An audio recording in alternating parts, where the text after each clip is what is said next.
everyone, I hope you are doing well. So in this video we are going to cover up KVS topics जो कि होने वाले हैं हमारे pedagogy से रिलेटेड।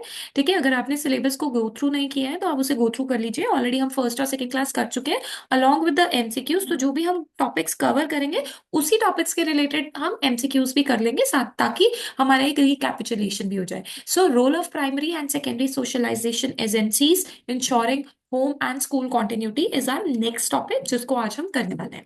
ठीक है, सबसे पहले तो ये समझो कि जो सोशलाइजेशन है ना, वो एक ऐसा प्रोसेस है जिसमें इंडिविजुअल्स लर्न करते हैं learn to behave.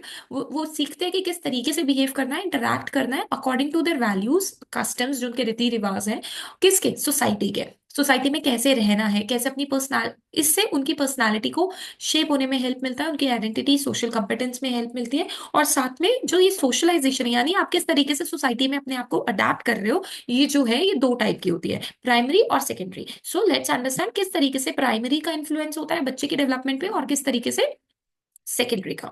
So primary socialisation जो है ये अर्लियर स्टेज है, यानी जब बच्चा पैदा हुआ है, यानी इन्फेंट स्टेज का है, यानी 1 साल का लगा लो या 6 महीने का लगा लो, तो जो सबसे पहले सीखता है लर्निंग, वो कहाँ से सीखेगा, इन्फेंसी और अर्ली चाइल्डहुड में, फैमिली से। अब फैमिली से तो सीख रहा है तो इनफॉर्मली सीखेगा ना, फॉर्मली तरीके से तो वो सीख नहीं पाएगा जब वो अभी इन्फेंट स्टेज में है, क्रॉल कर रहा है, राइट। या फिर अगर चाइल्डहुड स्टेज की बात करें, अर्ली चाइल्डहुड में, तो भी बेसिकली जितनी भी चीजें वो सीखता है वो अपनी फैमिली से, केयर गिवर से, पीयर्स से, ठीक है, उनसे सीखता है। तो मोस्ट इंपॉर्टेंट जो है that is first socialising agent. इस समय में बच्चा अपनी लैंग्वेज, अपनी हैबिट्स, अपनी वैल्यूज, इमोशनल रिस्पॉन्सेज और कल्चरल नॉर्म्स को सीखता है। बिल्ड सेंस ऑफ सिक्योरिटी, उसको वो सिक्योर महसूस करता है अपनी फैमिली मेंबर्स के साथ, उससे अपनी पहचान और अपनी बिलोंगिंगनेस का अंदाजा हो जाता है। Next is caregivers. Caregivers are also the part of primary socialisation. इसमें कौन कौन आते हैं जो बच्चे को केयर करते हैं, जो उनके ग्रैंड पेरेंट्स है, नानीज है, घर का एनवायरनमेंट है, ठीक है, ये सब री करता है बच्चे को सोशल लेसन देने में, एंड जो कि पेरेंट्स भी दे रहे हैं और साथ में केयर गिवर्स भी दे रहे हैं। Next is close relatives and neighbours. Yes, this also comes in their primary socialisation, क्योंकि बच्चा उनसे सबसे ज्यादा इंटरेक्ट करता है बचपन में, है ना। मॉडलिंग, उसका बिहेवियर किस तरीके से मॉडल हो रहा है, वो कैसे, अगर वो गलत चीजें सीख रहा है तो फिर वो रॉन्ग एनवायरमेंट, सही चीजें सीख रहा है तो वो राइट एनवायरमेंट पे है, राइट। तो इनफॉर्मल जो ये गाइडेंस है, ये सब रिलेटिव्स, नीबर्स, इनसे मिल रही है, और बच्चे को हेल्प होती है, social boundaries outside the immediate family, ये सब वो वहीं से सीखेगा। और इस दौरान attitudes, emotions, early moral understanding, ये सब का भी डेवलपमेंट होता है। Next is secondary social agencies. Secondary social agencies थोड़ा सा बाद में आएंगी प्राइमरी के बाद। इसमें बेसिकली चाइल्डहुड, एडोलसेंस और इवन एडल्टहुड में भी जो हम सीखते हैं, जो कि हम आज भी सीख रहे हैं, तक ठीक है, वो सेकेंडरी सोशलाइजिंग एजेंसीज में आ जाता है। ये बेसिकली ज्यादा फॉर्मल होता है, स्ट्रक्चर्ड होता है। हमने किसी को खाना खाते हुए देखा, ईटिंग एटिकेट्स देख लिए, ठीक है, ईटिंग हैबिट्स देख ली, राइट, और आपको अच्छी लगी तो आप उस चीज को क्या करते हो, फॉर्मली एक्सेप्ट करते हो। तो ये एक तरीके का सोशलाइजेशन है, उसको अपने अंदर अडाप्ट करना। तो पहला है स्कूल। स्कूल हमें डिसिप्लिन सिखाता है, टाइम मैनेजमेंट सिखाता है, टाइम पे जाना, कॉपरेशन, अथॉरिटी स्ट्रक्चर्स, ठीक है, किस तरीके से रूल्स एंड रेगुलेशंस काम करते हैं। साथ में हमें ये भी पता होता है, ठीक है, जब हम स्कूल जाते हैं तो हम कॉग्निटिवली थिंक करते हैं, एकेडमिक स्किल्स हमारे डेवलप होते हैं, और civic responsibility, sharing, caring, collaboration, ये सब में भी हमको हेल्प करता है स्कूल। देन आता है पीयर ग्रुप्स। पीयर ग्रुप्स यानी जो फ्रेंड्स हो गए, ये बच्चे को अलाउ करते हैं कि वो नेगोशिएशन, फ्रेंडशिप, इंडिपेंडेंस और आइडेंटिटी समझ सके। देन बच्चे जो रहते हैं, फ्रेंड्स जो रहते हैं, वो इन्फ्लुएंस चॉइसेस के, चॉइस बनाना अपने फ्रेंड से ज्यादा सीखते हैं, बिहेवियर अपने फ्रेंड से ज्यादा सीखते हैं, social status among age mates, ठीक है, ये भी ज्यादा रहता है कि भाई वो इस जगह से आ रहा है, या वो रिच फैमिली से आ रहा है, या मिडिल क्लास फैमिली से, ये सब भी वहीं से सीखते हैं। Mass media, yes, TV, internet, social media, हमारे टाइम पे इतना नहीं हुआ करता था, बट अगर हम आज के टाइम पे बात करें तो बच्चे जो होते हैं वो सबसे ज्यादा सोशल मीडिया से भी अब इंटरेक्ट कर रहे हैं। कुछ टाइम पे सोशल मीडिया भी आ जाएगा आपका प्राइमरी सोशलाइजेशन में, क्योंकि क्या हो रहा है ना, बच्चे के ओपिनियंस, एस्पायरेशन, अवेयरनेस देखकर ही पता लग रही है। It often exposes children to societal norms, trends and expectation, किस तरीके से सोसाइटी में रहना चाहिए, क्या करना चाहिए, ये भी मास मीडिया बहुत ही ज्यादा बच्चों को इन्फ्लुएंस कर रहा है। देन रिलीजियस इंस्टीट्यूशन, ठीक है, ऐसे इंस्टीट्यूशन जो बच्चों को वैल्यू सिखा रहे हैं, किस जगह पे वो जा रहा है, ठीक है, जैसे कौन कौन सी चीजों को वो फॉलो कर रहा है, मोरल्स हो गए बच्चे के, एथिकल बिहेवियर, ये सब बच्चे की डेवलपमेंट, स्पिरिचुअल डेवलपमेंट में हेल्पफुल है। कम्युनिटी एंड क्लब्स भी इसमें आ जाते हैं, ठीक है, ऐसे क्लब्स जिसके अंदर सोशल पार्टिसिपेशन, लोग जा रहे हैं वहां पे, वो रिस्पॉन्सिबल होना सीख रहे हैं, कॉपरेशन, सर्विसेज, अपने आप को इंक्लूड करना सीख रहे हैं, ठीक है। तो ये सारी चीजें क्या आ जाती है, कम्युनिटी क्लब्स में आ जाती है। तो सेकेंडरी सोशलाइजेशन बच्चे को प्रिपेयर करती है कि वो सोसाइटी में किस तरीके से बिहेव करना है वो समझ सके। Then comes to ensuring home school continuity.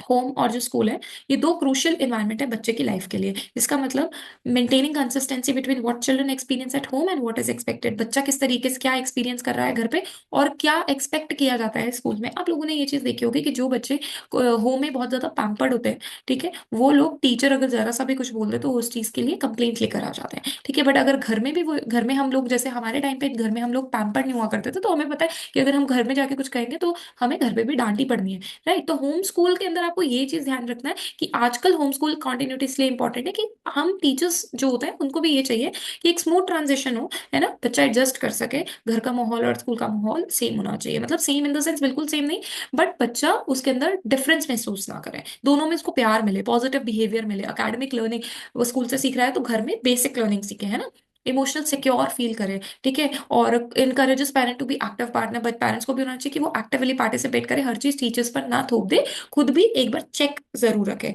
Enhances children self confidence, और बच्चे का सेल्फ कॉन्फिडेंस घर पे भी मोटिवेट करे और स्कूल में भी। Ways to ensure home school, अब कैसे मेंटेन करेंगे इसको। पहला है open communication, try to maintain interaction with teachers, ठीक है। और टीचर्स को भी चाहिए कि वो डायरीज के थ्रू, फोन कॉल्स के थ्रू, ईमेल्स या स्कूल ऐप के थ्रू बच्चे की इन्फॉर्मेशन टाइम टू टाइम देती रहे। पेरेंट का इन्वॉल्व होना स्कूल की एक्टिविटीज, वर्कशॉप और डिसीजन मेकिंग में बहुत ही ज्यादा अहमियत रखता है। Common goals, school and families के एक ऐसे गोल्स होने चाहिए, दोनों के सेम गोल्स है कि बच्चे को डिसिप्लिन बनाना है, लर्निंग एक्सपेक्टेशन क्या है, इमोशंस को वो किस तरीके से रेगुलेट कर पा रहा है, ठीक है। उसके बाद है support for home learning, school can guide parents on creating study routines, reading habits, ठीक है। ये घर पे घर के लिए कुछ स्कूल ऐसा करते हैं।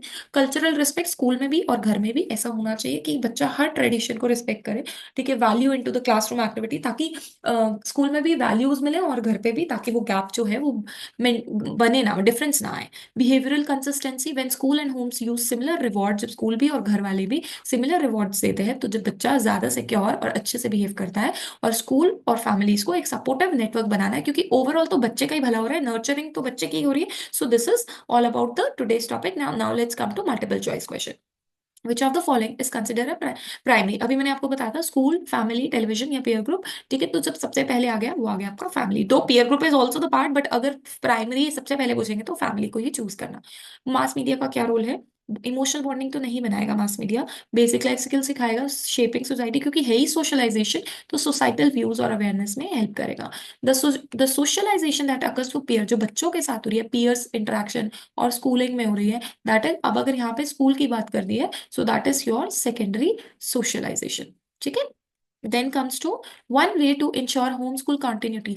होम स्कूल कॉन्टिन्यूटी को मेंटेन करना है तो क्या करेंगे, इग्नोर करेंगे नहीं, सेपरेट कर देंगे होम स्कूल को, ये भी नहीं करेंगे। Hold regular parent teacher meeting या कंपटीशन बिटवीन टीचर। देखो कंपटीशन ना, हेल्दी कंपटीशन होना चाहिए, वैसे कोई भी ऐसा कंपटीशन नहीं होना चाहिए जिसके अंदर बच्चे को हालांकि लास्ट में जाके ऐसा लगे कि कोई छोटा या बड़ा है। So the correct answer is holding regular parent teacher meeting. A child learn basic values and manners किसके थ्रू, रिलीजियस समझ के थ्रू, लेक्चर दोगे उसको रिलीजन्स के बारे में, या फिर पीयर प्रेशर से, फैमिली इंटरेक्शन से, या सोशल मीडिया से। तो बेसिक वैल्यू वो फैमिली के इंटरेक्शन से ही कर पाएगा।